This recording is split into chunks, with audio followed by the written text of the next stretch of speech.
John Bresnahan, Capitol Hill bureau chief for Politico, joins us now. John, so much going on in Capitol Hill today. What was your sense of how the new Congress did on day one? Well, beyond the ethics issue, which was a huge blow up earlier in the day, it was a pretty normal start of the day. I mean, this is unified government. Republicans have control of the House, the Senate, and the White House. And they've vowed a very broad agenda once President-elect Trump is sworn into office a couple weeks from now. They're going to repeal Obamacare. They're going to cut taxes. They're going to reduce federal regulation. They've got a very aggressive agenda. So, I mean, they're vowing to come in and get things done, and we'll see.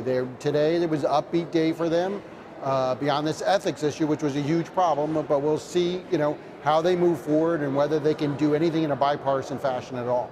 On that ethics reversal, John, give us a sense of what changed in the last few hours with Republicans backtracking on their efforts to reform the Ethics Committee. Was it just the president-elect's tweet? Was it the blowback from both sides of the aisle? Was it the press? I think it was a combination of all those. It didn't help Republican leaders at all who were opposed to this, that Trump was tweeting about it. I mean, he has, 18 million followers who are pretty passionate about issues, and when he tweets something, they respond. I think there was, on the press, they were getting killed in the press. I mean, the first thing they do in the new Congress is gut the ethics office, or gut one of the only independent ethics watchdog for the House. I mean, that's a ridiculous move by them. The press was killing them. They were getting a flood of phone calls. All the outside groups were ginning up phone calls to members. So the calls were running, 10, 15, 20 to 1 against what they'd done. Listen, members respond to that. And they also know that if they had voted for this, as they had done it, they would be facing, in 2018, they'd be facing ads, campaign ads saying, the first thing Congresswoman X or Congressman X did was vote to gut ethics rules. So, I mean, they knew this was a bad issue politically. They mishandled it. They had to retreat. Maybe they can deal with it over the summer, but we'll have to see. Republicans have made it very clear they want to repeal Obamacare. Any details on how that might look like and what they plan to implement instead?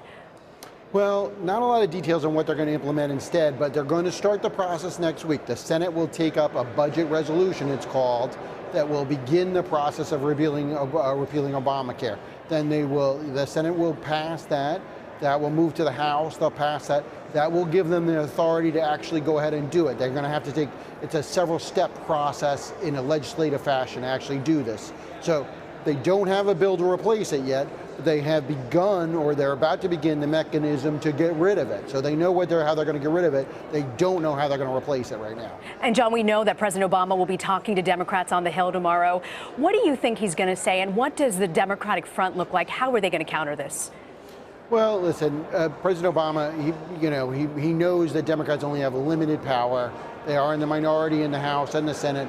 They can block some of what happens in the Senate in terms of legislation. They can use the filibuster to stop it, but they can't in the House. They can't stop anything. I think Obama will tell Democrats, listen, Obamacare clearly needs to, in his view, needs to be fixed, not repealed, that they need to personalize this. They need to make Republicans set such a high political price for Republicans for repealing this that they'll back away from them. They need to scare the Republicans. And, swing state Republicans in the House and Senate, whether or not they can force them to back away from any effort to repeal it. You also have Vice President-elect Pence will be here tomorrow as well to rally Republicans. So you're going to have the other side of the coin saying, you're going to have the incoming administration saying, look, Obamacare is so unpopular, we've got to get rid of it, then we can fix it. Then we can fix the American healthcare system. All right, Politico's John Bresnahan. Thank you so much, John. We appreciate it. Thanks for having me.